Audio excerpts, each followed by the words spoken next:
بسم اللہ الرحمن الرحیم۔ تحریک بائیکاٹ نے ایک مرتبہ پھر بائیکاٹ کر دیا اور کس اور اہم نوعیت کے ایشو کے موقع پر بائیکاٹ کیا، یہ جملے کس شخصیت نے کس جماعت کے بارے میں کہے، یہ آپ کو آج کے اس ویلاگ میں بتاؤں گا۔ اور عمران خان سے جیل میں کون سی سہولت چھین لی گئی ہے اور اس سہولت کے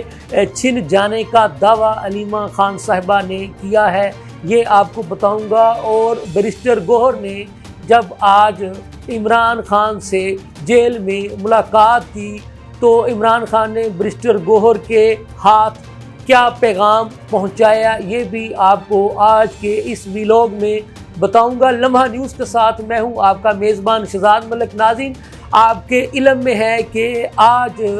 قومی اسمبلی کا ان ہاؤس کیمرہ اجلاس، خصوصی اجلاس سیکیورٹی کی صورتحال کے پیش نظر طلب کیا گیا تھا۔ اس میں ملک کی تمام جماعتوں کو شرکت کی دعوت دی گئی تھی تاکہ عسکری حکام کی جانب سے ملک کی موجودہ سیکیورٹی کی صورتحال کے بارے میں ایوان کو آگاہ کیا جا سکے۔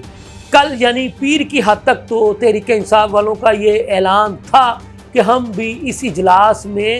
شرکت کے لیے جائیں گے، لیکن آج جب یہ اجلاس منعقد ہونے والا تھا تو اس سے پہلے تحریک انصاف کے لوگوں نے، جو آپ کو پتہ ہے جن کو انہوں نے اپنی تحریک کا صدر بنایا ہوا ہے، سربراہ جو محمود خان اچکزئی صاحب کے ساتھ مل کر یہ بہانہ بنا کر اس میں نہ جانے کا جواز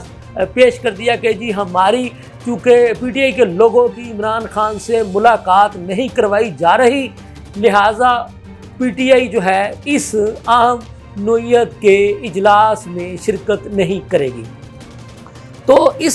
جب یہ انہوں نے باقاعدہ اعلان کر دیا کہ ہم ان ہاؤس کیمرہ اجلاس میں نہیں جائیں گے تو اس پر وزیر دفاع جناب وہ جو ہمارے خواجہ آصف صاحب ہیں، انہوں نے کہا کہ ادھر ہی سے اندازہ لگا لیں کہ یہ جماعت کس حد تک اپنے ملک سے محبت کرتی ہے کہ ان کو صرف اور صرف ایک شخص کے ساتھ دلچسپی ہے، باقی ان کو نہ ملک سے دلچسپی ہے نہ ملک میں ہونے والے جو اس وقت جو ایشوز ہیں ان کے ساتھ ان کو کوئی دلچسپی ہے۔ تو اسی صورتحال پر بات کرتے ہوئے عظمیٰ بخاری صاحبہ جو کہ پنجاب حکومت کی ترجمان ہیں، ان کا یہ کہنا تھا کہ تحریک انصاف نے اس اہم نوعیت کے اجلاس میں بھی شرکت نہ کر کے اپنے آپ کو ایک تحریک انصاف کی بجائے ایک تحریک بائیکاٹ والی جماعت ثابت کر دیا ہے۔ ان کا یہ کہنا تھا کہ تحریک انصاف ہر اس ایشو سے بائیکاٹ کرتی ہے کہ جس سے ملک کو فائدہ ہونے والا ہو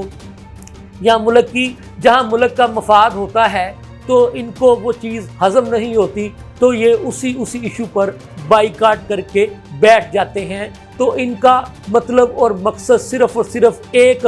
شخص ہے، ان کا مطمع نظر صرف ایک شخص ہے، یا ان کی سیاست جو ہے وہ صرف ایک شخص کے ارد گرد ہی گھومتی ہے۔ ان کو ملک کے ساتھ دلچسپی ہی کوئی نہیں، ان کا ملک کے ساتھ لینا دینا ہی نہیں ہے۔ تو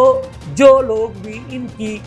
فالورز ہیں یا جو ان کے پیچھے پڑے ہوئے، ان کو دیکھنا چاہیے کہ آج ملک کو تمام تر سیاسی ایشوز کو ایک طرف رکھ کر ایک پیج پر اکٹھے ہونے کی ضرورت ہے، لیکن یہ اہم اور جو اس وقت کی جو نازک صورتحال کے موقع پر بھی یہ اپنی ذاتی سیاست چمکانے سے باز نہیں آ رہے ہیں۔ تو ناظرین، دوسری خبر یہ ہے کہ بیرسٹر گوہر جو کہ موجودہ چیئرمین ہیں پی ٹی آئی کے، انہوں نے اور جو علیمہ خان صاحبہ ہیں عمران خان صاحب کی ہمشیرہ، انہوں نے آج اڈیالہ جیل میں عمران خان صاحب سے ملاقات کی۔ تو اڈیالہ جیل کے باہر ملاقات کی بارے میں میڈیا سے گفتگو کرتے ہوئے بیرسٹر گوہر صاحب کا یہ کہنا تھا کہ قومی سلامتی کا اجلاس ہو یا کوئی بھی ایشوز ہوں، ہر ایشوز میں ہم اپنے بانی چیئرمین سے مشاورت کرتے ہیں، وہ ہمیں جو ہدایات دیں گے اس کے مطابق ہم آگے بڑھیں گے۔ بیرسٹر گوہر کا یہ کہنا تھا کہ عمران خان نے جو جعفر ایکسپریس کو کا جو ٹرین کا جو واقعہ پیش آیا تھا اس کی مذمت کی ہے، جبکہ جو علیمہ خان صاحبہ ہیں انہوں نے یہ کہا کہ جی جیل میں جو عمران خان کو ٹی وی کی جو سہولت دی گئی تھی وہ ان سے سہولت چھین لی گئی ہے۔ تو یہ تھی اب تک کی تازہ ترین صورتحال، اس کے ساتھ ہی مجھے اجازت دیجیے، اللہ حافظ۔